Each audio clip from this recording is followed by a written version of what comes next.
lanjutkan lagi jamaah yang ada di rumah.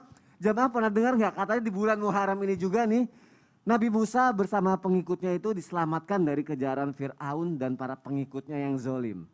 Ada hubungannya lagi nggak nih dengan pada saat ini nih? Kita tanya sama Ustadz Syam. Ustadz, benarkah di bulan Muharram ini nih jamaah juga penasaran nih pengen tahu nih menjadi bulan yang mampu menyelamatkan orang-orang Ustadz dari perbuatan orang-orang yang zolim dan menjadi penyelamat bagi kita yang tidak mendapatkan ketidakadilan. Mohon penjelasannya Ustadz Syam, silakan. Tabi guruku Ustadz Maulana Habib Utsman Mas Soni serta guru-guru kami dimuliakan Allah Subhanahu wa taala. Alhamdulillahirabbil alamin. Allahumma shalli ala sayyidina Muhammadin wa ala alihi wa sahbihi wasallim. Ba'da an aqul a'udzu billahi minasyaitonir rajim. Wa idh najjaynakum min ali fir'auna yasumunakum su'al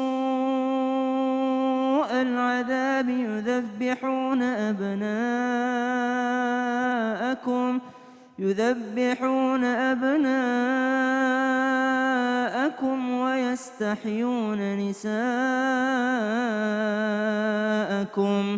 Allah Subhanahu wa taala menginginkan kita menceritakan atau mengingat-ingat kisah tentang nama Nabi Allah Subhanahu wa taala yang paling banyak namanya disebutkan dalam Al-Qur'an, yaitu Nabi Musa alaihissalam.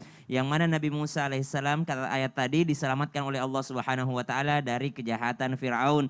Yang mana kejahatan Firaun itu hobinya adalah menyembelih anak laki-laki, yudzabbihuna abnaakum. Ada yang mengatakan bahwa karena pada mulanya Firaun itu bermimpi ada kobaran api yang dari Baitul Maqdis menuju kerajaannya di Mesir.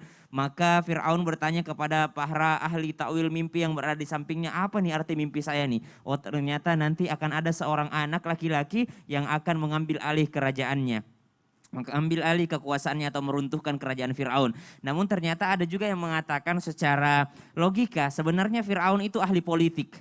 Kenapa? Fir'aun melihat nih, ini anak laki-laki yang semua yang hadir di sini nanti kalau gede bisa melawan. Kalau perempuan nggak mungkin bisa ngelawan. Jadi Fir'aun itu mempunyai satu sistem, setiap tahun itu tahun pertama dia menyembelih anak laki-laki, tahun kedua tidak lagi dibiarkan menjadi pekerja. Tahun ketiga menyembelih lagi, tahun keempat enggak lagi. Jadi ada yang dibiarkan hidup, ada yang dibiarkan untuk bekerja untuknya. Namun subhanallah bagaimana Allah menyelamatkannya.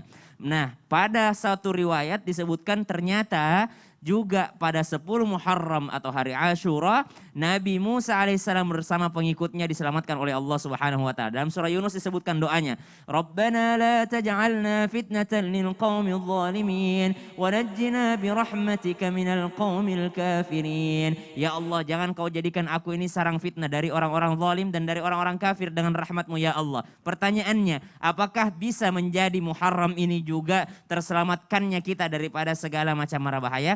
Sungguh ternyata semua kisah dalam Al-Quran itu pasti akan terulang.